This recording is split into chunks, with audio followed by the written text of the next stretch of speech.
and welcome to the Old Man Orange podcast. I'm Spencer Scott Holmes.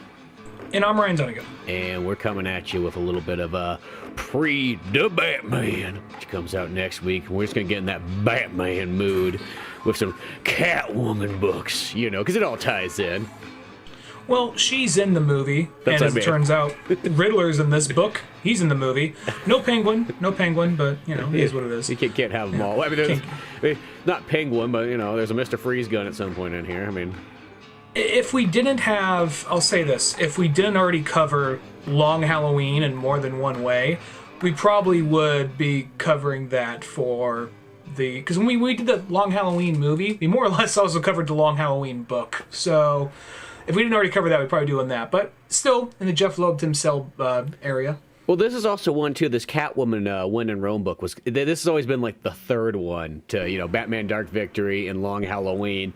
And one of those ones that, I've just seen for, like, ever sitting there, like, on the shelves and whatnot. It was one of those things that's, like, at some point, got to pick it up and read it and so on like that. And then I bought it, like, a while back, and then it just sat there in the old stack and whatnot. It was, like, the second they're like, hey, we should do something Batman-oriented. I'm like... oh, we should do that Catwoman book that's been like sitting there forever. And this will tie in perfectly. It's kind of alternative, but still gives us Batman. I mean, Batman still finds his way to find his himself in each issue here too. Exactly. And on top of that, this is also one of those books I really regret not getting it when I did, because for a long time, like anytime I went to a comic book store, whether it be like a Borders or an actual comic book store or whatever, this book was always sitting on the shelf. And it was like, it's Jeff Loeb, Tim Sale, and then, yeah, I'll get it eventually. I know it's going to be good. I know it's going to be good. And now it's like, if you're lucky, you can find it used for $50. And that I wonder so now if that's... because there was something, it was like a handful of months ago, plus, if not, I kept seeing all the comic books just started jumping up in price, and I was like, what the fuck? And it's like, I wasn't paying enough attention, but I was like, oh, I think it has to do if they get them all printed over in China, and that's what's made the prices go up so high on so many of them, too, because there's not really any reprints coming out. Yeah, so now I've almost been kind of like going back and thinking like, what are the books I always wanted to get, but just haven't got around to reading? And then just been kind of making my list, because yeah, a lot of them have been shooting up. I was talking about, I was reading some of the Brian Burns. I can't believe I forgot his name. Whatever. Anyway, he did a lot of 80s Superman, and some of his books are like, oh, used for $25. Okay, cool, I'll bite. Used for $400. Like, fuck. Okay, you know, and it's like really randomish, really random volumes. But yeah, regardless, you can still find all this stuff on Comixology and other downloadable sites like that. So I'm glad I finally had a chance to read this, because I was like, oh, this isn't my favorite Batman crossover book or anything, but it was still a really fun one, you know? No, yeah, no, I thought it was really cool. It's just got one of those kind of fun stories with a little bit of humor, got the mystery, the intrigue, you know, it's Catwoman running around Rome and whatnot. And I actually like that the Riddler tags along with it. I feel like that right there makes for some great comedic moments and whatnot. Well, I think like stories like that, like this, where it's not Batman, it's, you know, it's Robin or it's Batgirl or Catwoman, whatever. I think you sometimes need like the presence of another Batman character there, or at least a DC character, just to remind you it's Batman. Because usually Catwoman, when she's not in Gotham, and the idea if she's in Rome, that's, I'm assuming it's all going to tie into Carmine Falcone because of the Roman, but just off the title. And it's Jeff Loeb and Tim Sale. Yeah. But on top of that, it's also one of those things where I'm like, well, every so often, it's kind of like the feeling I get when I watch like Dark Knight Rises. I like the movie; it's a good movie, but at the same time, I kind of forget I'm watching a Batman movie because he's out of the suit majority of the movie, and then we cut back to Gotham City, and it's just like, well, I know that's Commissioner Gordon, but very well could just be Gary Oldman playing someone else, and no, like I keep there's just those things that kind of make you forget you're watching a Batman movie. Where this, it's like, okay, well, since she has Catwoman there, and there's all these other weird weapons that keep popping up from other Batman villains, it's just kind of that thing, that little dash to remind you that, yeah, this is a Batman story, more or less. Yeah, it's that weird thing that, like, I just think some creators just don't understand that you almost need that thing that refreshes, like, every 5 minutes that what you're watching, it's kind of like, you know, this is what it is, you know? And if you kind of don't have those moments in there, which a lot of, like, adaptations kind of, that just goes over their shoulder, and they just kind of space cadet on that, but... you have those moments, and it brings it really back to like, oh yeah, we know what we're doing now. It's not just, doesn't look like just anything, you know? Because that's like Batman Rises. You take screenshots of that movie and post it up and be like, they could be any movie. He doesn't tell you it's a Batman movie, not until like certain scenes.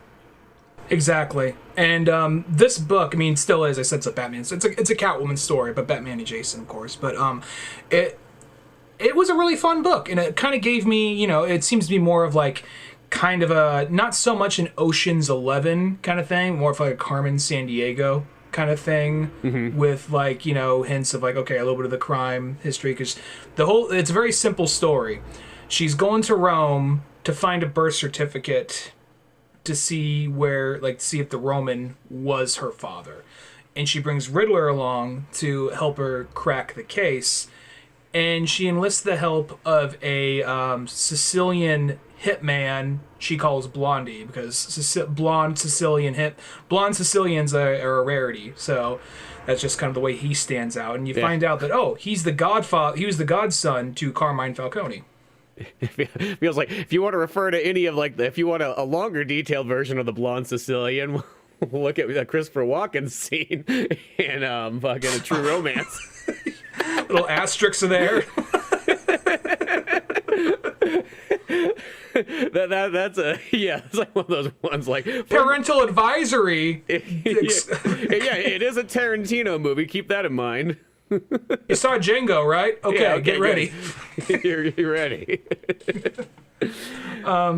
But she keeps on having these visions. Like, I guess that there's this thing where she's having these nightmares about Batman keeps on having to save her, basically, and she wants to live in a world where she doesn't have to be saved by Batman. She doesn't have to rely on anybody, really. Yeah, well, it's just all those ones they start off kind of normal too, and then they just get progressively worse and so on like that, and then it's almost even more worse by the time she wakes up, because then she's always in a bad situation, waking up, with this Batman kind of nightmare dream things. I'll say this: I'm not don't take this as me trying to on behalf of woman, on the woman rights or whatever. But I will say this did feel a little kind of anime-y in the way, she fell out in her underwear, Riddler's bumped in when she was taking a bath, gets kicked out the door. Riddler, all he needs is, sometimes he's wearing glasses, but if he does, all he needs is a little swirly eye things. In there. Well, you know what it really reminds me of, Otaku always has? It reminds me of almost in a sense a 40s or 50s, well, not even that, 50s or 60s movie. It has that kind of feel. It's just kind of a little bit of that kind of farce and comedy placed into it, because you got, in a sense, the Riddler being just kind of the bumbling guy. They make him out it seems like he falls into these perverted situations, but really he just kind of comes in at the wrong time and just gets kind of caught there. Then it's just he gets I love how he just gets the same boot out the door. It's the same shot, but it's just whatever outfit he's wearing at that time. Yeah, and sometimes it's out a window, sometimes it's out, it happens 3 or 4 times. And yeah, I think that there probably are more than anime. They probably are going more for almost like a Marilyn Monroe not the type kind of style. Yeah, maybe not the Wrecking Crew. Like a little bit of that, yeah, kind of like the, it is meant to be kind of like a pulpy kind of story, like a 1950s noir-y pulp / heist kind of thing. Yeah, and I think that's what sort of makes it kind of fun, and I kind of like all that stuff there. And it is Catwoman, so you do got to kind of expect that Catwoman's always going to be kind of in sort of sexy scenes and so on like that. I mean, that's really just the character. Mm-hmm. Yeah, more or less. And it always is something kind of she has a lot of quick little always kind of being a little flirty. More, I forget the guy's real name. I just remember as Blondie, but more or less having a lot of those scenes, and a lot of that kind of clever, quick My Girl Friday type dialogue, only more of a sinister kind of way. In that way of when she mentions the blonde Sicilian thing, do you dye your hair? I hear I hear you're the best hitman on this side of the city. It's no, you're not the best hitman. No, I don't dye my hair. It's kind of quick things like that. Yeah, that's this got just nice little, just fun little witty humor just kind of throughout it, and I think that's what kind of keeps it is just the pacing kind of going along well, and then you deep dive her into, or you dive deeper into it. It's just that late time in the night, whatever. And then you start getting the more of okay, here's the mystery here. We're getting kind of here, and we're seeing these characters, and then as it goes on, more kind of like regular DC characters start coming out of the woodworks and whatnot, and you start going, oh, what the hell's going on here? First, it's just like they're fighting the mafia type characters of Batman, and then all of a sudden you get things like Cheetah starts to appear, and Mr. Freeze's guns being used by some henchman kind of guy. Well, it's also she's framed for the death of an old time gangster, of an old time mafia head. Can't talk right. I can't talk right now either. She gets framed for the murder of an old Don who would have had all the answers, but dies due to Joker venom before she has a chance to get those answers. So now she's trying to stay one step ahead, and there is a little bit of this thing of like, I mean, at some point, I mean, they kind of piece it together, but they don't really say it. There's a little bit of this thing of like, you're friends with Catwoman. Yeah, I'm friends with Catwoman. Oh, by the way, I gotta go to the bathroom. 1 second. When's the bathroom? Oh, here comes Catwoman. That happens like once or twice, And like nobody seems like, to notice. yeah, everyone's supposed to be. They want us to believe everyone's a little too smart to pick up on that. But it's just like, how do you not pick up on that? But near the end, there is a scene where she's like, "Fuck it, my costume's already soaking wet." Just rips the mask off. Yeah, it's me. I kind of think you. It's like I guessed it might have been you, but I wasn't sure. One of those. Kind of The guy just there, it's just the biggest shock expression, like, what? No, no, no, that can't be right. No. How's it? How? Just has like a mental breakdown. Like, whoa, Blows his brains out right there. I'll put the mask back on. No, you can't put it back on now. It's all gone. It's over.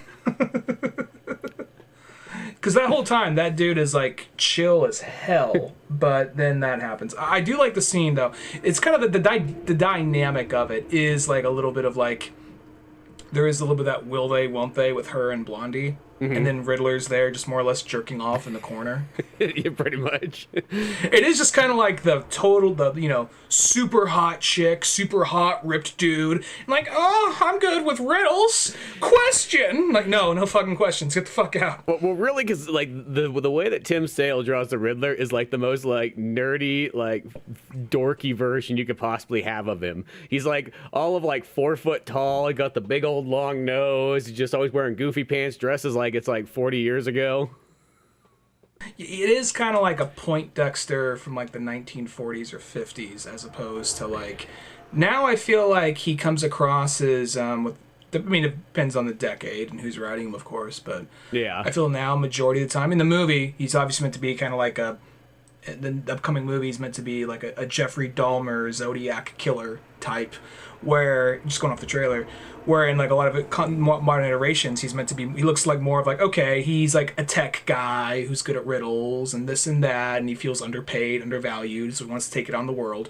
Where this is just seems like a guy, like a mathematician or like, or something like that, who got fired, and he's like, oh, I'll show you all, just wait you see. But there's this one scene that's just like, it's like, it's meant to be funny in some way. It kind of goes back to what we were talking about, like, same panel of him always falling. But when because her luggage, a quick small line, her luggage got misplaced at the airport or whatever. And it's like, oh, it'll show up in a few days.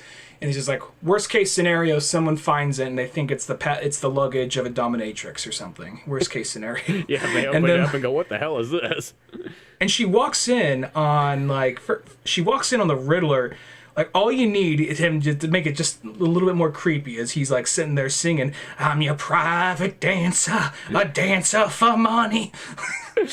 Or even, like... Turn off Tina Turner, what the fuck are you doing in my costume? It doesn't even fit him. Like, it's like, she is, like, so much taller than him, so he's just, like, this little shrimpy guy, and this looks like he's wearing his mom's clothing. Yeah, well, yeah, he's in there just fucking dancing. Or, I mean, like, it even mentions this line later in there, too, but he almost could be singing What's New Pussycat, because that even seems like his type of tunes. That probably would be. Yeah. But, yeah, it's just that, like, she gets to, like, the fuck you doing wearing my outfit? Mm-hmm. And that's where you get the same, like, boot, where it's just like, boop, and it just gets kicked out the door. Always the same position, just different costume, more or less. But that's almost even the scene too. It's like, I mean, that if this was like another book too, he would be in that. He'd be like fucking jerking himself off, looking in the mirror with that suit on. I can be one too. Look upon me. Ed, get the fuck out. Yeah, I don't think we're gonna see this rendition of him in the movie.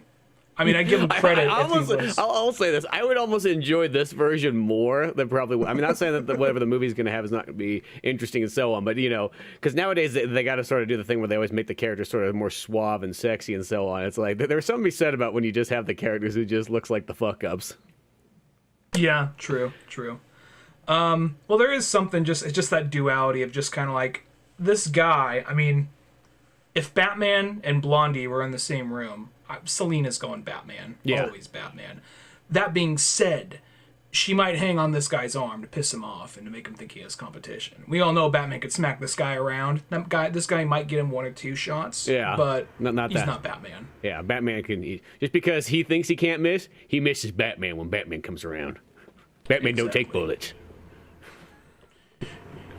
All he needs is 10. Like he's like, oh, you don't miss shot? Oh, I got 10 fingers. All I need is 10 shots. This metaphor is working better in my mind. Now I'm saying it out loud. It's kind of backfiring. My bad.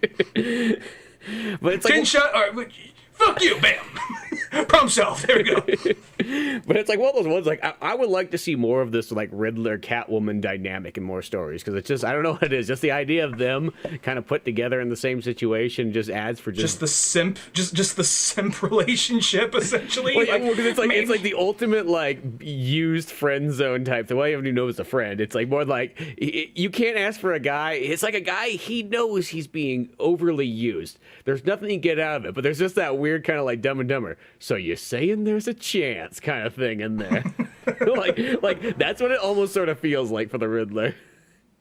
Well, as it goes on, we're like, oh, okay, that's why. But at the same time, yeah, there is that whole thing, and I'm glad he's there just to remind. Because when opening that up, I wasn't expecting to see him there, so it's like, okay, and they always have one of these moments where she has one of her Batman nightmares, and of course she's sleeping naked, and of course Blondie walks in and she gets a knife at his throat or something to that effect. And like, oh wait, and then Riddler comes in like, the place is on fire. The place is on fire. And they jump out, and of course she's the only one not clothed, and so it has that kind of like that. I can almost see that being kind of like not 007, but something to that effect. You know what I mean? Well, yeah, because it just has that old school kind of, and I call this the old school sexy kind of style, which doesn't really exist, at least in American culture anymore, because that's almost like, you can't even have sexy male anymore, too. It's like, sexy's just gone in general. That's why even like Japan like pulls their stuff. They're like, you know what? No, this is not going to be an international. America's not ready for it. It's like one of those, I feel it's like Dead or Alive at like Beach Volleyball 3. They're like, no, the Americans can't handle that anymore. Like we don't need to get a bunch of like. We tried selling it to them. We even put Aerosmith in there and everything like that. But no, we learned the Americans can't handle it. Yeah, well, it's going back to the fatherland. What? Yeah, you heard us. They won't take Wolfenstein, but they'll take this. Oh, that fatherland? No. We're saying we're Japan. We're claiming Japan this is where everybody comes from. But that's not true. Who's you to say that? Just go along with it, otherwise we won't get any more switches. Yeah, okay, no, we feel you. Yeah, okay, yeah. But it just sort of has that kind of like old-fashioned feel. But I think that sort of adds for sort of the comedy, though. It's more like that's what it reminds me of. As I said, it reminds me of like sort of like when you watch like a Marilyn Monroe movie, and that's mostly how it is. It's just there's like guys bumbling around her, and except for Selina's mostly a little bit more because those Marilyn Monroe ones are always kind of like she almost doesn't know what everybody's trying to get after. Mm-hmm. Like, oh, me? Yeah. Where I know it's a throwback, and I'm by no means like, how dare they put this in a book? It's like everybody needs to be fully clothed. Man, woman, child, animal. If I see Yogi Bear strutting around with just a tie on, I am going to call the authorities. Yogi, put that cock away! Oh, this right here! You open up your big fucking mouth, and I'll put it right in there. Come on, boo-boo. Yogi Bear is played by Andrew Dice Clay. Yeah. I don't know. The Ranger's got like this. Shut the fuck up about the Ranger there, boo boo. You bring the fucking Ranger into this fucking mess again. Oh, I'm gonna fucking wring your fucking neck right here. I don't give a fuck if you're my relative. I got a feeling this comic is also kind of meant to be, aside from taking place in Rome, kind of pulling inspiration from I don't really know if Italy has like a Italian comic scene. I know it has a big French comic scene though. So in Europe, so I could see it possibly pulling from kind of that a little bit. Well, it says in the very beginning that Tim Sale like took the art kind of design for this one from some Italian artist called Rene Grau, or however you pronounce that. I'm probably pronouncing it wrong, but that's what it said in the very beginning of the book, and I was like, oh, okay. I'm assuming that's probably not a comic book art. Well, maybe. I'll say, flipping through this, I mean, if anything, whenever you get, like, not just a Jeff Loeb, Tim Sale book, I just think they work amazing together. I mean, not everything they make is like, top-tier level. I mean, Haunted Knight is still a fun book. I still enjoy Haunted Knight, but it's not Long Halloween. It's not Spider-Man Blue. It's not Daredevil Yellow. Not Dark Victory. Yeah, not Dark Victory either, or Superman of All Seasons. But whenever they work together, it's really good. But Tim Sale, I feel like anything he works on, it's worth owning. Just because his artwork is so good. He's like one of my favorite artists, and he stands out. It's kind of like Darwin Cook, sort of, you know? Yeah. I know they probably get, well, Darwin Cook's passed, unfortunately, but I know they probably would have got tired of hearing them both compare together all the time, because they both have a little bit of this retro style.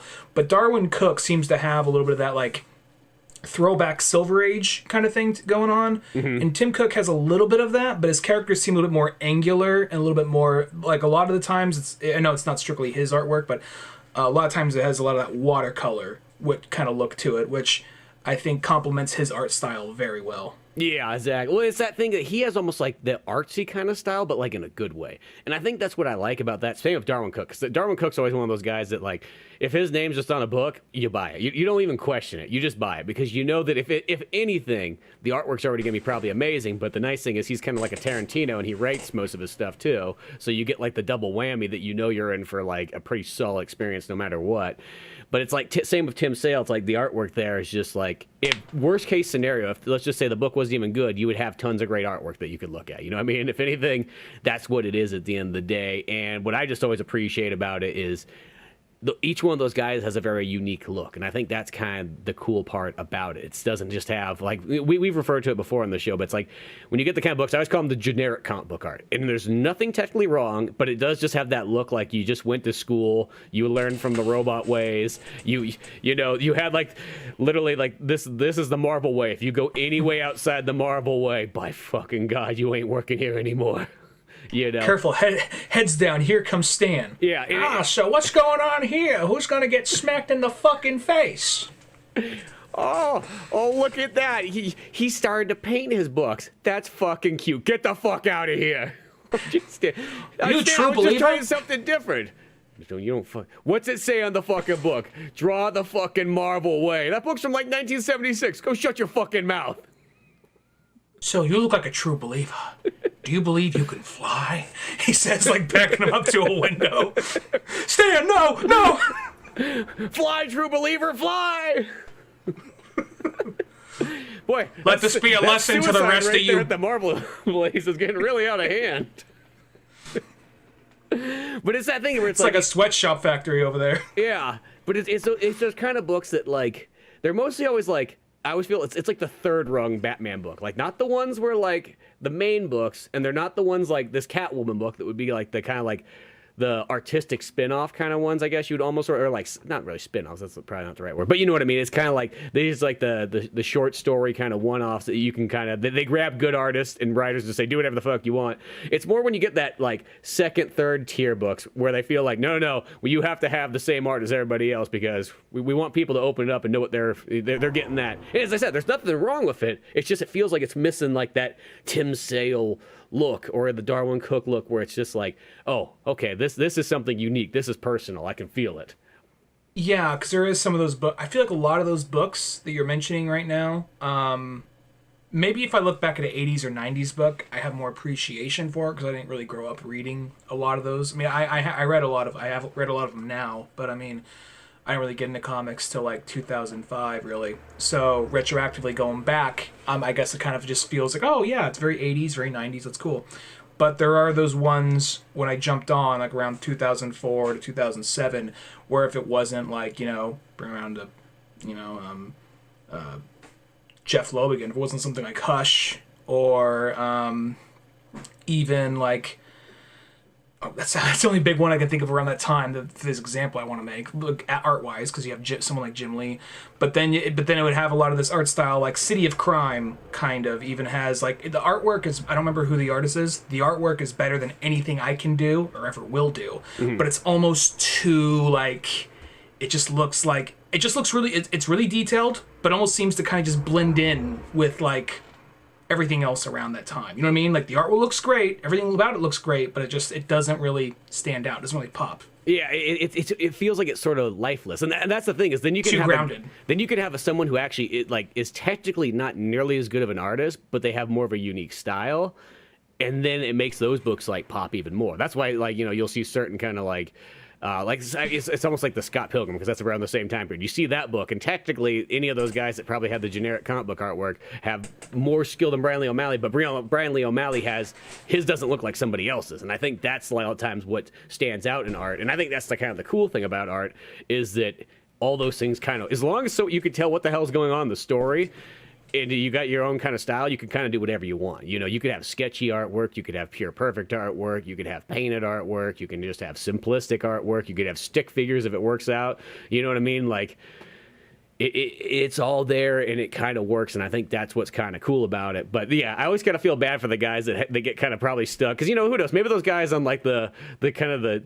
I always feel like it's like the Batman Eternal books. I think those ones kind of all had. It's like they just kind of had that like. Well, also they were coming out like every week, so there's probably a reason for that. But Like, okay, if we give this to a Jim Lee, it's gonna look amazing, but it might take a minute because it's Jim Lee. So let's just get the guys who are really efficient, know how to get this shit out there. It could be something to that effect. yeah, and like once that's again, just what those it reminds guys. me of. It's probably all the. Oh, go ahead. Oh yeah, I think it just ran us over. I was just saying those are probably all the guys where I just feel like they're all the guys that probably just came straight out of school and they kind of have been brainwashed into like one style, and it's once again not saying it's the one. I feel like it's like those ones like we're like slapping the guy with a compliment and then backhanding him with like a an insult. Well, for all I know, and keep in mind the book I mentioned, because I just started like City of Crime. It's one of those books that like I just started it and it came out. It's like the book that takes place after, I think, Under the Red Hood or right before the Red Hood. So, and it's for all I know, his art style could have changed between here and there. But even that book, though, like once again, better than anything I can do. But at the exact same time, it just looks a little too kind of grounded for me. You know what I mean? Mm-hmm. No, yeah, it's like that's almost the thing nowadays for me when I pick up a book and I look at the artwork. It's almost like.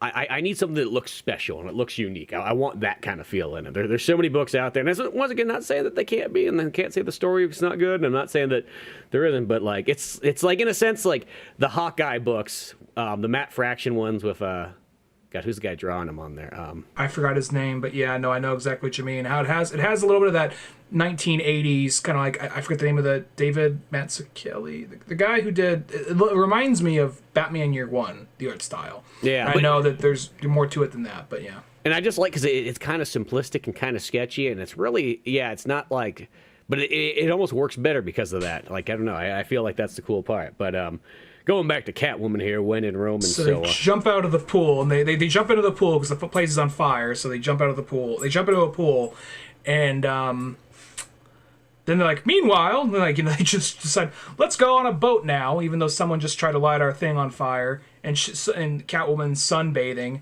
and Riddler's like, oh God, oh, lady sunbathing, what am I gonna do? All of a sudden, another like, God damn it, here comes a fucking sniper.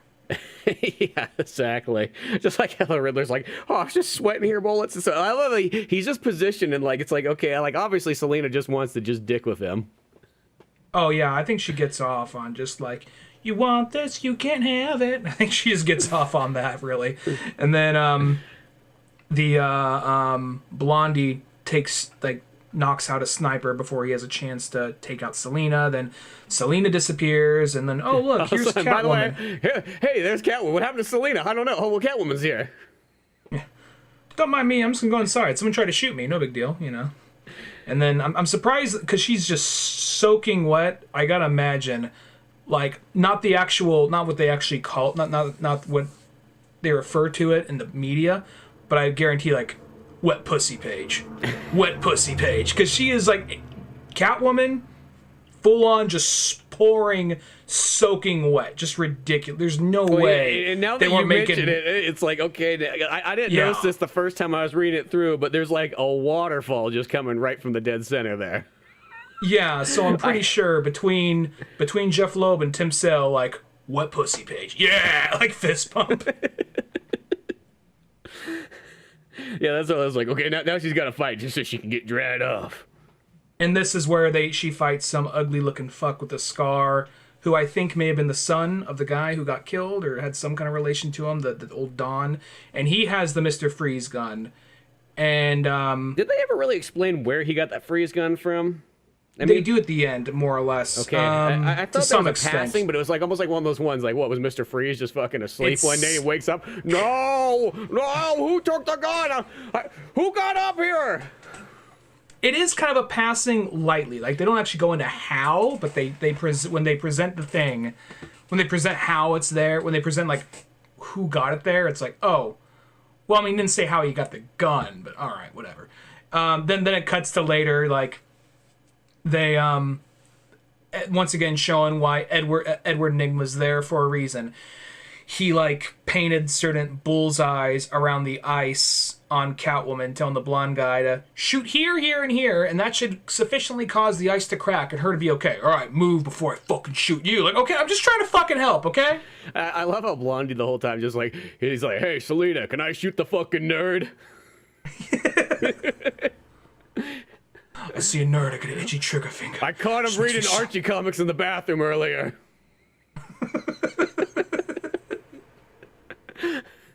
Well, that's what you wish. You wish you had a blonde and a brunette fighting over you, huh? Huh? You didn't fucking even know which one to go for. Which one are you going for? I bet you're going for Jughead, aren't you, motherfucker? Oh, and he fucking was. That fucking Jughead.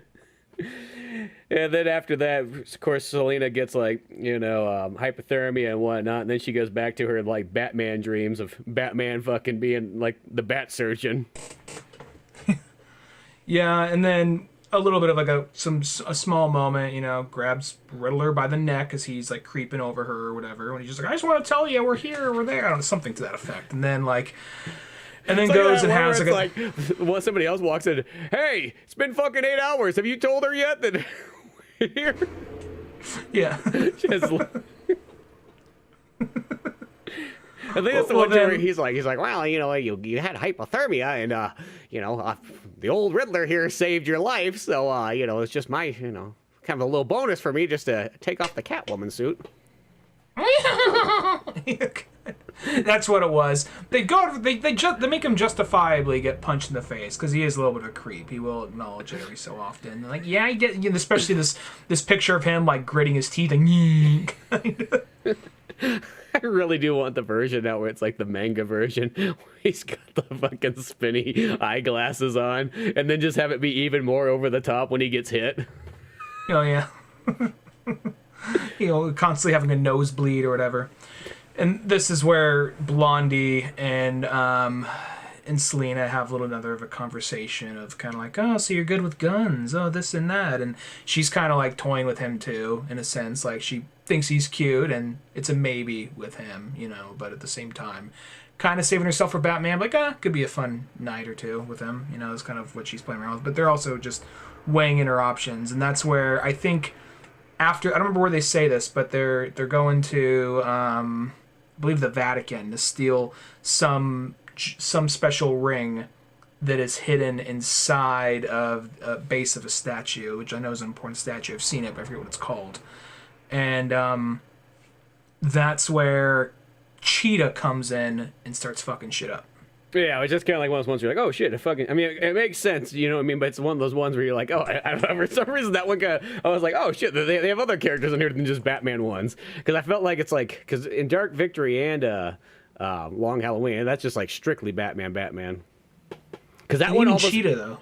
Because I was gonna say, because those ones almost have that feeling that like, I almost feel like they're sort of designed that way so that like anybody can kind of jump into those books and not be like, oh, what the fuck? There's so many characters going on. Because a lot of times I will say like Cheetah's one of those ones that if it was like this is like your third comic book reading, that might throw you off. Be like, oh, that's a weird. I don't understand who this character is. Where did they come from? It's like it's a Wonder Woman character. Like what Wonder Woman? Oh, it's more to explain.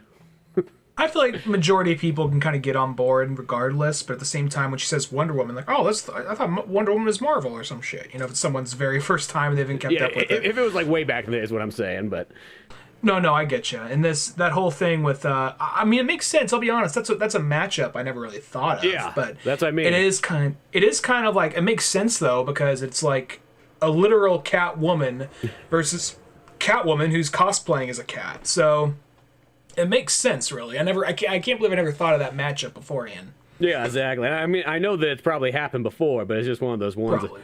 It just seemed like, oh, that's kind of perfect one. But of course, she's got some type of like, toxic venom that makes Catwoman have another hallucinogen dream. This one's kind of a cool one, the way that it's sort of painted, because it's got that almost like high saturation look to it.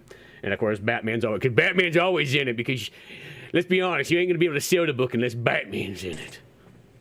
Well, it's kind of a retelling of a scene from Batman Year One when when Batman's going in to go against Carmine Falcone and a couple of his goons at like the bathhouse or something. Oh yeah, that's right. And then she comes and like fucks it up because she has her own vendetta or her own thing, and Batman's like, "Great, Joan, you just ruined 3 months worth of investigation." He just bounces out of there, you know. Yeah, it's almost that thing because that's what all these dreams are all kind of like. Oh, I'm fucking it up all the time and so on like that. Like, you know what I mean? She's like, yeah, you are, Selena. You're always fucking it up. Because Batman don't fuck it up. Batman had this plan for ages, and it just takes one fuck up to mess it all up. I'm just saying. For Joker, it takes one bad day. For Batman, it just takes one fuck up. Now going back to the Bat computer. Alfred, reheat the lobster. Well, then they go to the Coliseum, and that's where, like... They get the Bruce Lee fight with Chuck Bruce Norris. Lee fight, which I'll say this, I'm not trying to be like, I am so well-traveled. But after going to Rome, and going to the Coliseum, I knew it was going to be a little bit more streamlined and wouldn't be like, go wherever you want, kids. But at the same time, like...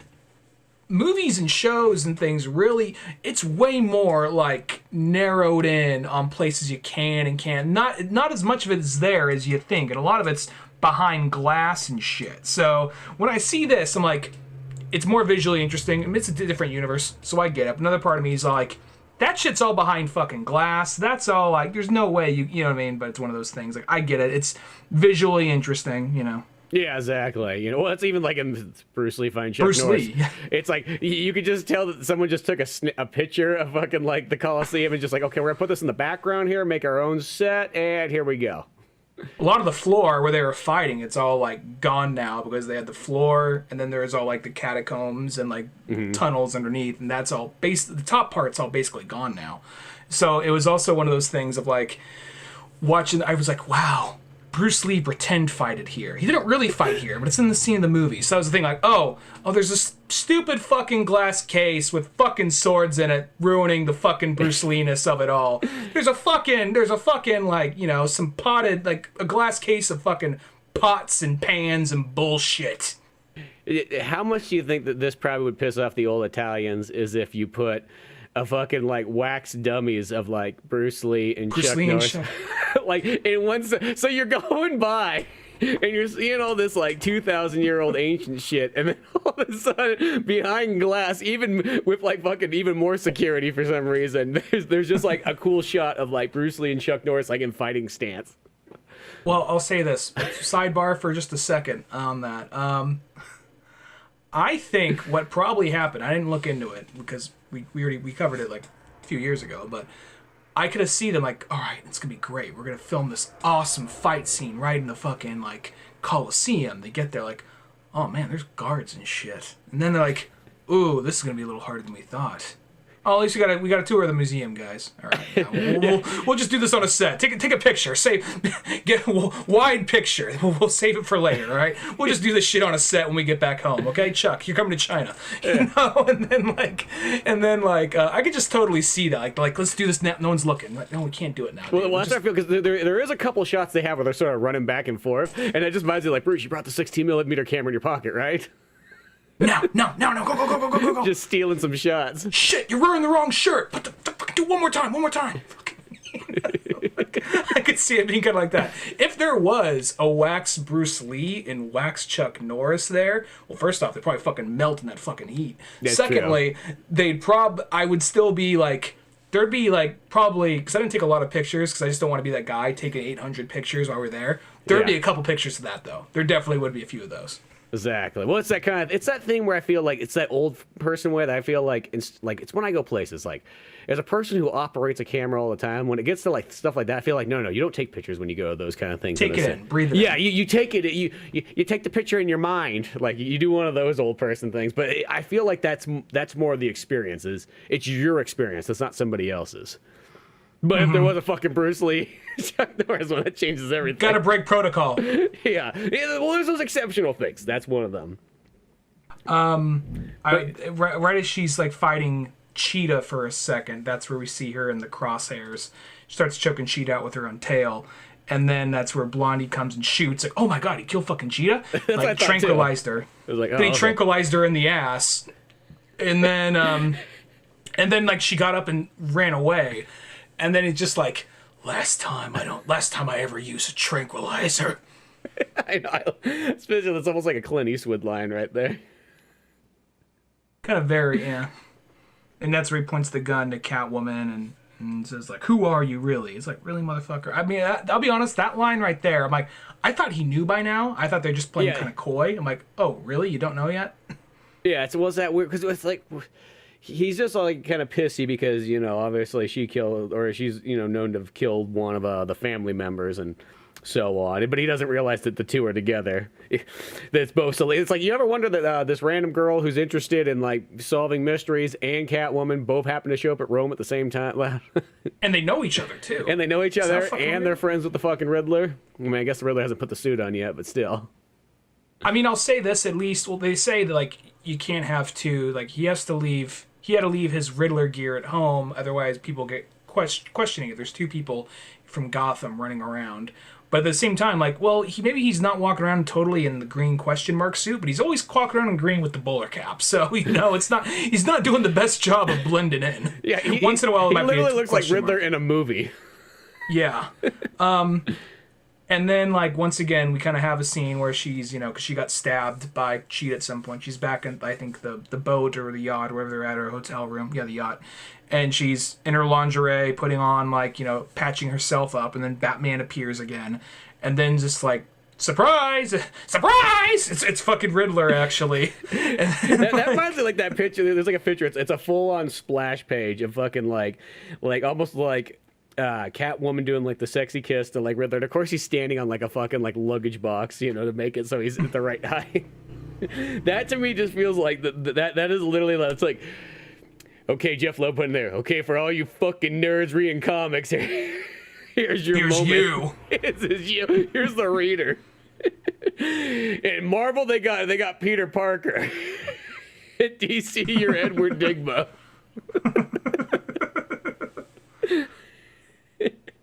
And then I guess gets that, and then Shit, like, I wrote Commando.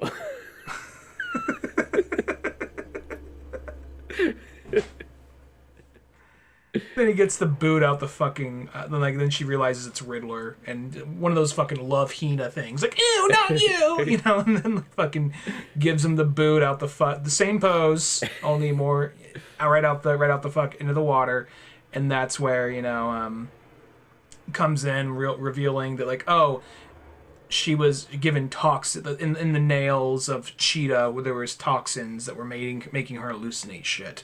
So that's why she thought he was Batman.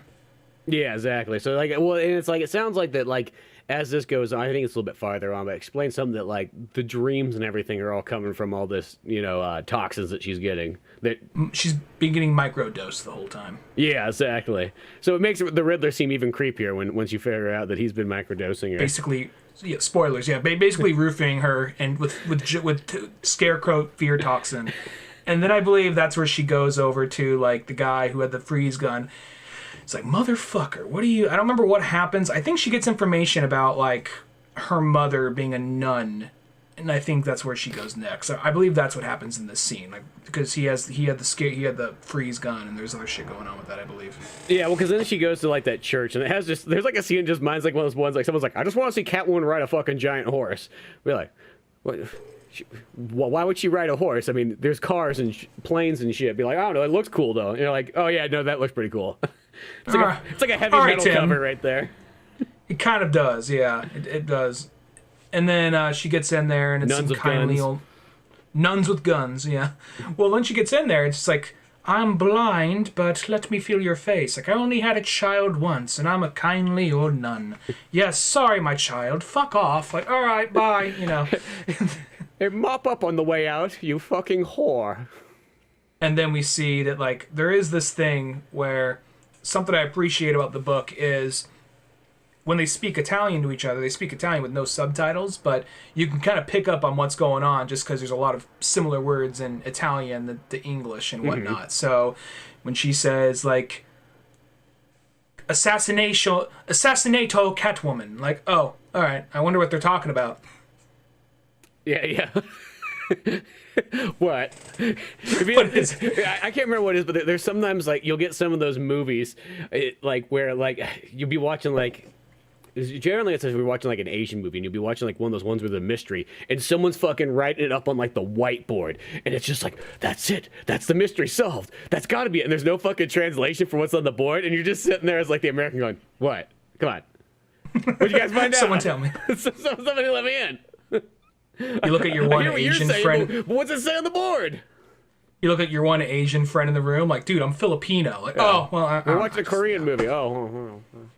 Isn't it kind of the same thing? You know, kind of like Italian, Spanish. You know, I mean, it's just saying.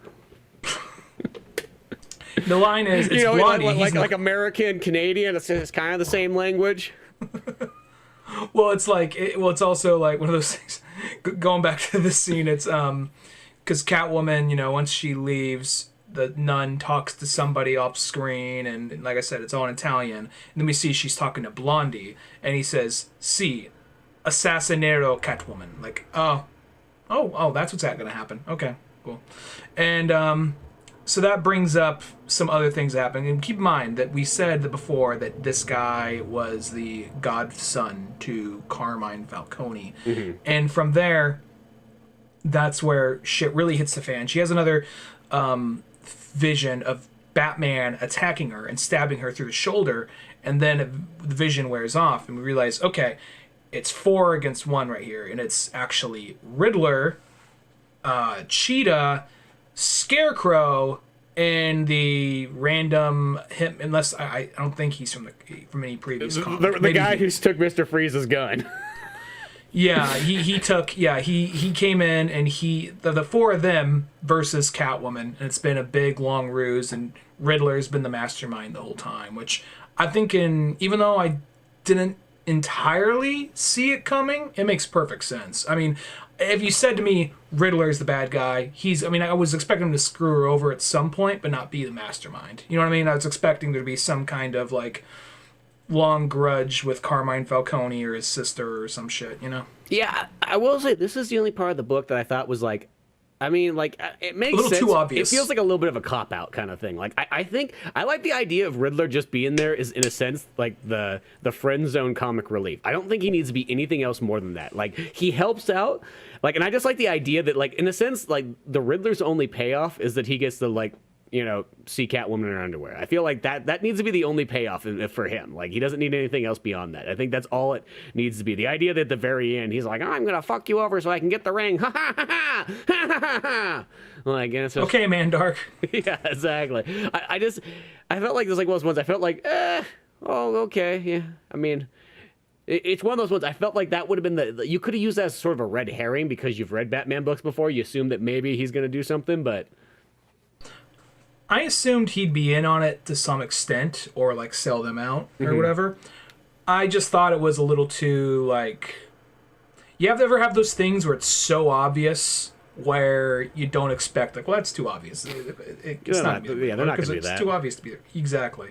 It's kind of like or just embrace it too. Like there's like also kind of like another kind of thing, sort of like it, but actually kind of had a twist another way. There is in Hot Fuzz, the Timothy Dalton character, how it's like, oh, he is so obviously the bad guy. He can't be the bad guy. Like, oh no, he's one of 10 bad guys. Okay, so it's not just him. It's all these other people. We've just been so focused on him. Okay, that's a clever way to do it.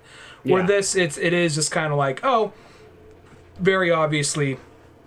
I mean, it was so obvious. It was right in front of me. I didn't even think about it because they wouldn't do that. But oh, they did do it. Yeah, well, that's how I sort of felt too. I was like, I mean, like it's one of those ones that he's there. I know that there's probably gonna be something, but it's like, no. They're gonna keep a harder twist in there, like one of those ones, like oh shit, and that's more like that. There you go. Okay.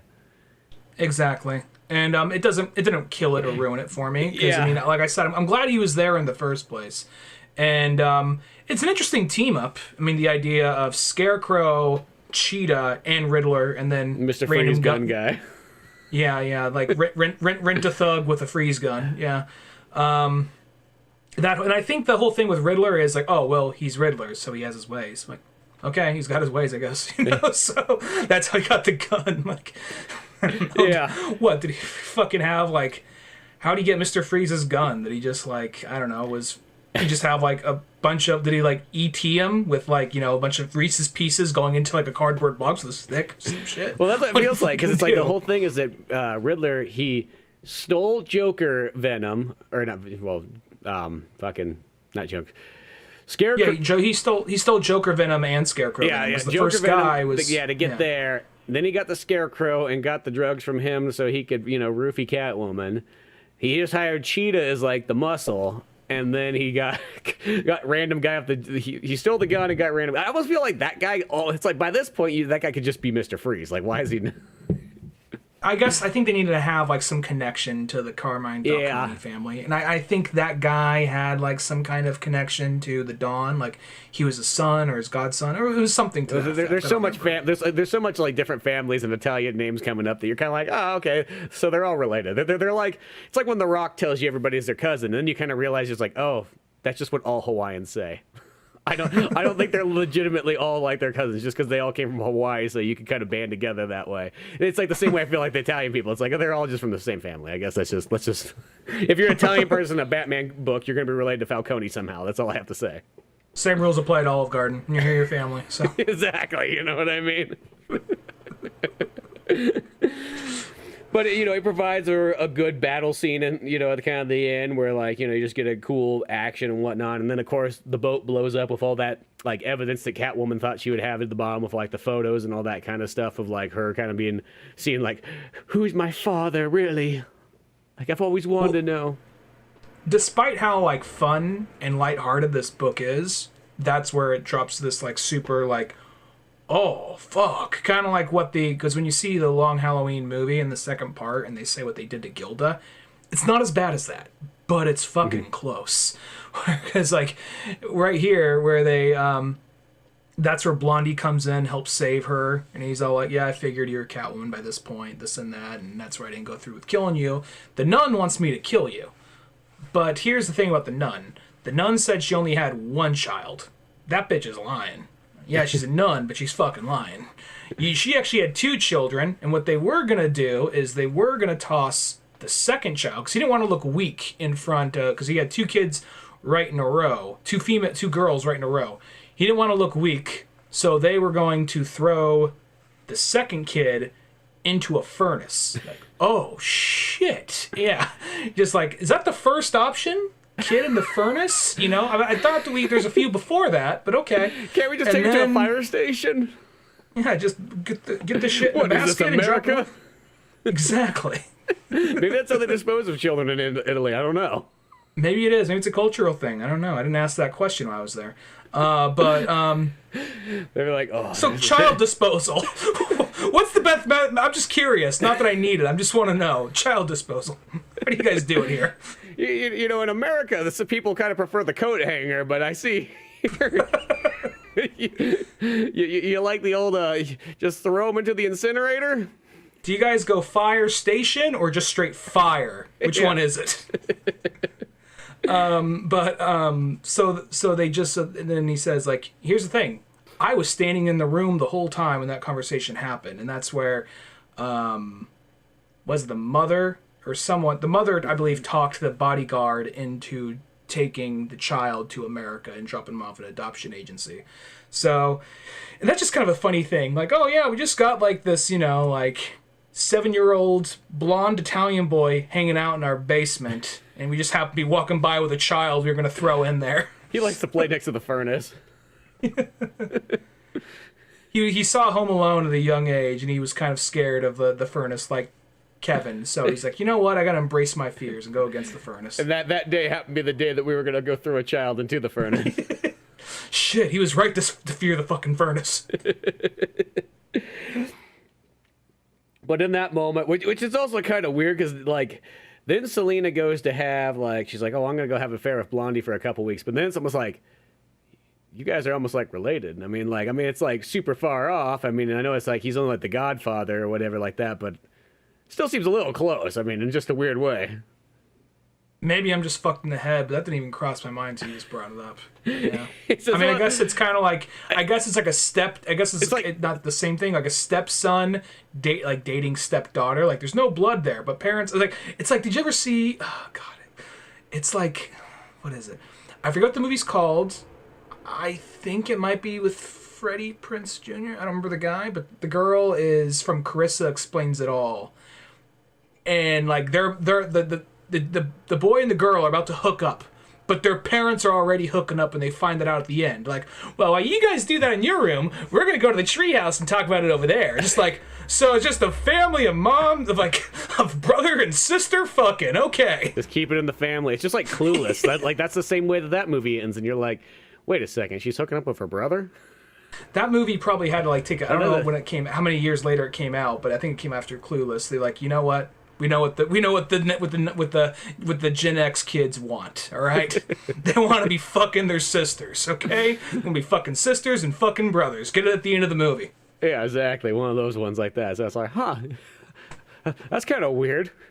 You know, Jeff Loeb I'm apparently fucking watching that movie in theaters, and all I think is like, it's like, huh, that must be what rich people do in L.A. Now he's Ant-Man. Yeah, exactly. But so I mean, I guess if it's just whatever happens in Rome stays in Rome kind of thing, maybe it's one of those things. Well, she has this thing like, okay, well, I gotta go talk to my boss and let her know what happened. And then she's like, you failed me, child. You failed me. And then that's where it's like he's the like, episode of South Park with fucking like, I almost said Butters, but with Pip's very own episode. Yeah, the Great Expectations. Like, I did have great expectations for you, but you thwarted them in disappointment. Like, he's just like willing to take it. Like, yeah, I did. All right, I'm gonna get shot now. And then like Selena has this. I'll be honest. I thought I was the one to break his heart, but he broke mine. But so is life. So long, Rome. And then like has a flashback of him briefly just laying in a pool of his own blood with this fuck kind of look on his face. Oh, the last 2 weeks were pretty fucking sweet though. And right before Catwoman decides to get into her like cab before she heads out, that's where Riddler comes in. In a very public manner, puts a knife to her neck. Like, in a very public manner. They're like, don't worry, it's just two Gotham Knights. Yeah, that's how they say hi there. Exactly. And then she gives him the ring, and then, he's on the plane, just, like, surrounded, like, just super, like, just so happy he has the ring. He takes the ring out, the little gas comes out. Everybody around him turns into the Joker, and he's forgetting. And they mention at some point, like, oh, you think you have to be worried about me? Think what the Joker's gonna do once he finds you for stealing his venom. That's his most pride and joy is his Joker venom. He literally has a copyright on it, patent pending. Exactly. So then he just sees everybody on the fucking the plane is Joker, and then that makes me wonder, because you look at this splash page here. Do you think Riddler has found a way to become sort of immune to it, and now everybody else is infected along with him, or is he just hallucinating? They say like in a page or two later that he's hallucinating. Oh, okay. That is a mock-up ring, and when it's pulled, it sends out some scarecrow toxin. Yeah, it releases that, but it almost gives me like, I feel like that could be two ways, because that's almost would be even scarier as if it infected everybody on the plane. And now you're like, oh shit, I'm the only guy who's like normal, and he has to like find a way to land that plane back down. I don't think Catwoman would sacrifice a bunch of people on a plane just to fuck with somebody else. Maybe Catwoman in the 40s or something, or the 50s. But modern day Catwoman, She I just don't wants think the would dick with Edward. Yeah, and well, plus she said that it was scarecrow toxin. Oh yeah, in it's there. Scarecrow toxin. For some reason, I was thinking it was Joker venom. My bad. Yeah, he used Joker venom, so that's why he's kind of on the run from Joker. 'Cause Yeah, that's so his trademark. that's his fear now, is that Joker's gonna come by and fucking gangbang him on a plane. So, and there she lands back in Gotham and business as usual. And then, like, oh yeah, then I think it's kind of a rehash of the scene. I'm not sure if she had the scene was actually in the original Long Halloween or Dark Victory, but I want to say she talks to his grave for a minute, but I don't remember if it's this exactly. Yeah, exactly. It's one of those ones. But yeah, I think it might be a little bit more of an extended cut and whatnot, and how he kind of comes back. But yeah, no, overall, this book I thought was still pretty solid the whole way through. It's just a good, fun, like, you know, kind of Batman alternative book. Or it's Catwoman. Catwoman's like, whoa, whose fucking name's on the cover? Be like, yeah, but you know, Batman copyright. Well, it's also not to be a dick, and not that I don't enjoy Catwoman, but I'll be 100% honest. If it was Batman's name on the book first, I probably would have picked it up a little sooner, you know? That said, I really enjoyed the book, and I wouldn't mind, because I'm just more of a physical copy kind of guy when it comes to comics, and if I can find it for, like, you know, $30 or something, I'd love to own the physical copy of this book. But, Yeah. yeah. No, it would be a good one to have for, like, the collection of all kind of things. Like, it's definitely one of those ones I could see, like, once you get into, like, hey, I'm going to go on, in the sense, like, the Jeff Loeb, Tim Sale marathon, like, you would totally throw this, like, it's like, if I'm going to read Long Halloween, I'm going to go into Dark Victory, I could just go into Catwoman next. Like, you know, it all kind of go, I have Haunted Night to finish it all off. Have you ever read Challengers of the Unknown? No. That one's really good. Is I that never Jeff read Loeb and Tim Sale doing that one? That's them pre, like, Batman, Superman, all that. Yeah. It's them basically kind of, how do I put it? It's kind of like that very of the moment, kind of like, we're going to do kind of like, here's some superheroes that don't get a lot of attention, and we're acknowledging them now in the 90s. So it has that kind of very now of the moment, kind of reflecting back on, like, their heyday in the 40s and 50s. And it's really good. I really enjoy it. There was a little bit of, like, kind of what's the word I'm looking for here? I don't really know the characters. I know that they're kind of, I don't know if they're a ripoff of the Fantastic Four, or if the Fantastic Four ripped them off, but they're kind of around that time period, around that era. So there's a lot of things about them I don't know. So I was kind of learning as I was reading, but I appreciate it. It's kind of like the whole thing of, like, kind of like Mr. Miracle, kind of like what the Tom King Mr. Miracle book is, where it's like acknowledging stuff of the past, but then telling a much more modern story. You know? Oh yeah, well that's what's cool. That'd be just neat to see that book in general, just for the fact that any more kind of like Jeff Loeb, Tim Sale you can kind of get, you know. It's like so many kind of great team ups in life. There's only so many of them, and it's almost like it's too bad that there's not more. Yeah, well, I Tim Sale, I see him hardly ever. I mean, I know he does covers and stuff, but I was looking up his bibliography today on Wikipedia, and he doesn't really. As far as, like, maybe unless Wikipedia's behind, I don't know, but I haven't seen him do a lot of drawing on stuff lately. Just covers and random one shots here and there. Well, I hate to kind of say, I think it's like when you get to a certain point and you're kind of established, and the money kind of comes in, it's like, I think they just stick to doing covers, because covers is kind of like, I got to do a fun drawing, but I'm not committed to doing a full book. You know, it's the same way, or it's like kind of the same way that, like, Brian Lee. Yeah, and Brian Lee O'Malley doesn't draw anymore. I mean, he does, like, you know, little sketches, but it's like the blast books he hasn't done. I feel like it's, yeah, you just get to a certain point that once the money kind of comes in, like, I don't need to go out and fucking draw 120 pages. You know what I mean? I can just draw a cover, you know. I mean, even Frank Miller was kind of like that too, except then he did start drawing again too, which was kind of nice, but because he would do those, like, mini issues in between on the last Dark Knight book. Yeah, no, and I get it. I totally get it. He probably still draws. He just probably doesn't put out that many, because, you know, that's a big commitment right there. And who knows, you know, maybe after doing it for so long, get arthritis or something. Who knows? I'm not saying that's what he has, but no. Well, I think it's just more. It's more like once life's kind of like cozy. It's like it's almost like, I think a lot of people just like ones like, because doing the covers, I think that's like the fun, that's like the easy fun stuff. You know what I mean? You just get to pick like whatever drawing you want to do. You just make it, that's all people want. They just want you to do some cool, scene. You don't have to generally even have to draw backgrounds because it's a cover and all that kind of stuff. So I feel people kind of fall into that trap that it's like the easy work. And the worst part too is he probably gets paid the same amount to do a cover that he would have got paid to do like a full issue. I can see that too. So I bet now he's probably a guy who's in high demand. He only probably wants to work with certain people. Yeah, but it's still at the end of the day, it's like I feel like. Doesn't matter how old you are. It's like the Rolling Stones. We still want to see you live. You know what I mean? Like that's what it is. Still want to see you making albums and so on. And I feel like that's the same way of like artists and writers. And so, well, writers mostly never stop, but the same with artists. It's just like it's kind of like a Jim Lee one too. It's like you rarely get Jim Lee, but it's like one of those ones. Like if a Jim Lee book does come out, I mean, who doesn't go out and buy it? He'll do a panel or something. He'll do like a cover or an illustration or something here and there. Maybe like once in a while. The last Jim Lee like actual like series, not like he did a one shot or like or part of like an anthology. Like the last Jim Lee. Or he does the bait and switch when he does like the first issue, and then next thing you know, it's like, wait, that's not Jim Lee's artwork. This is the second one. Who the fuck's this guy? Oh, I'm a really good artist too. You're not fucking Jim Lee. That's what I bought the book for.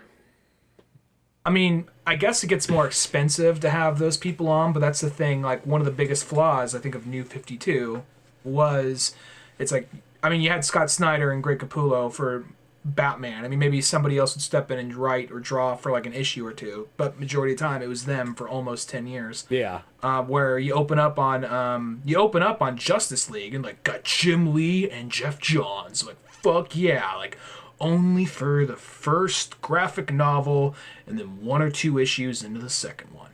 Like, oh, people who are buying this fucking read through that. It's not like, I mean, I know your average like comic book reader, they're trying to get people on and just get on with like Jeff Johns and Jim Lee. Just trying to get them on.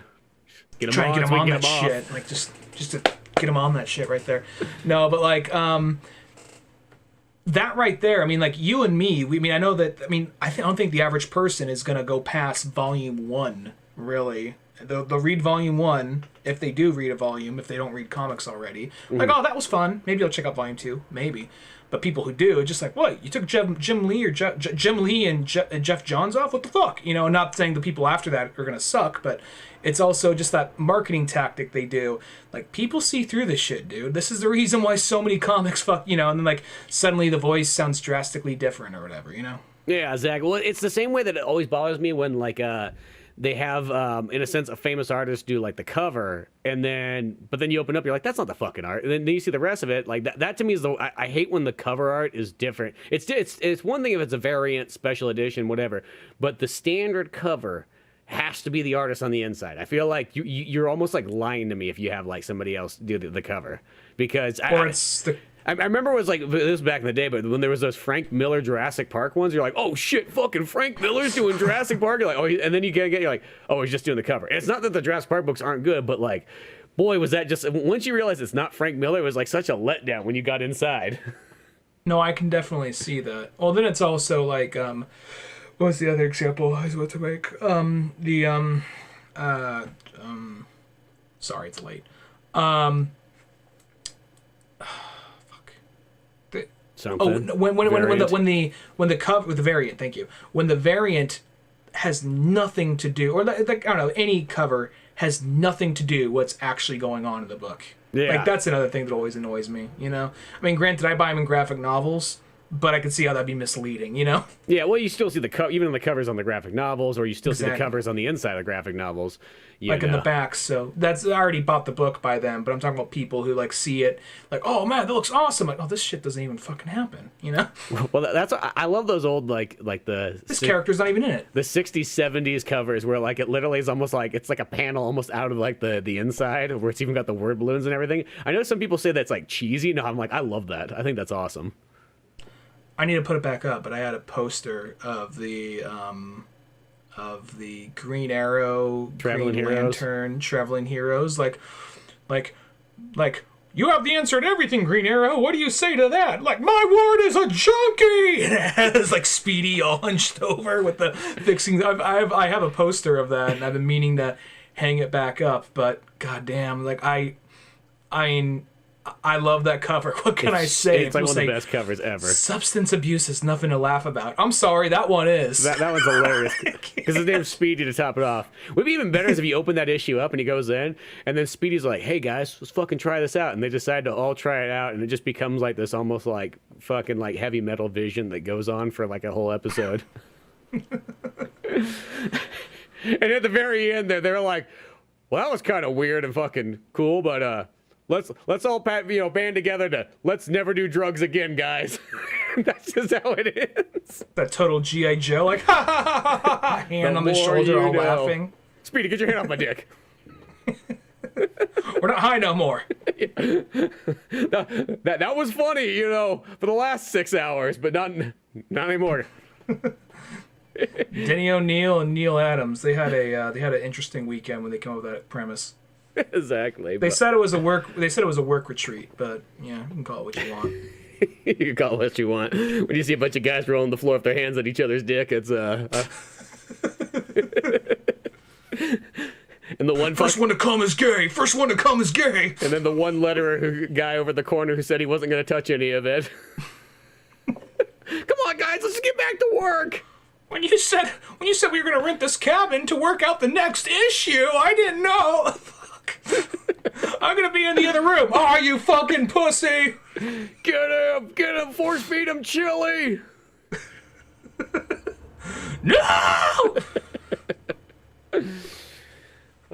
Good stuff there, but yeah. You know what I was thinking though this whole time, and then we'll kind of end this up, is we never did fucking Dark Victory, I think, on the podcast. No, I guess we didn't. I mean, we covered Long Halloween, but we covered the movie, and we just kind of compared the two. I know. But, it feels bad that we didn't do Long Halloween at some point, too, as far as the book goes. It's a long-ass book. I think it's like 12 issues. But Yeah. Dark Victory, we could. I mean, more or less, don't get me wrong, Dark Victory's great. It's more or less the same book, because it is kind of like based on, I don't remember if it's holidays, but it is something similar. And it's just kind of continuing and putting a bow on the story, and then Robin is introduced within it. And it's kind of like Harvey Dent going from being kind of like, I did what I had to becoming Two-Face, the villain. So, I think we could do that one down the line, or we probably should read up on Long Halloween just for good measure, because I know there are things different. We could even just do the big fat version where we just do Long Halloween and Dark Victory in one ginormous episode. You know what? I think we may have something wrong here for a while. I think Haunted Night, the whole time I thought Haunted Night was just a little like bonus story that came out after. I think Haunted Night came out first. Is that the very first one? I think it might be, because I want to say I was looking at different I was looking at the bibliography of Tim Sale, and I want to say that came out before Long Halloween. So I might be wrong there, but because I always thought that was like sort of like the bonus stories or something like that. Like almost even if they. Oh no, maybe you're right. It kind of No, you're right. It is before Long Halloween. Yeah, that kind of it kind of shocked my whole system, my whole system of beliefs. I was like, holy shit! This whole time I thought that was the last one, but it's the first one. I had my entire life I always referred that as that was in a sense the third one before I would have said this Catwoman one. This is them revving up. That's them getting a feel for Batman before they go, okay, now we're gonna alter the history. Yeah, well, that'd be a fun one to do too. Maybe we just gotta do maybe after the Batman movie, we gotta do some more Batman with. Why not? Just get into a Batman mood. I feel it's like one of those ones. Why not? Because it's like I felt like I haven't read a Batman book in a while, and just even reading this Catwoman one, I love a Catwoman just be like, dude, it's a fucking Catwoman book, and you keep just bringing it back to Batman every fight. Well, like, yeah, but you brought him into every single issue. Well, good fucking point. True, I did. But it's almost like kind of put me in this like, man, I gotta get some more Batman going in life. It's just not the same if like every week doesn't have some form of Batman in it. Yeah, I just bought the new James Tynion the Fourth about his new graphic novel. I haven't had a chance to read it yet, but yeah. Oh, nice. Yeah, so that's the only series I've been consistent on since I started reading comics. Since first reading Hush, first Batman comic I bought, and then since then, there's ones between because there's a point where they didn't label them, but since basically then on, basically Batman's the one I've been consistent about. So. Yeah. Well, that's always the one. Like at the end of the day, you can never go around with just Batman. But yeah, till then, go to oldmanorange.com where you find more podcasts, comic books like Pizza Boys, and all other kind of fun stuff out there. I'm Spencer Scott Holmes. And I'm Ryan Dunnigan. And we'll see you some other time. Later, folks.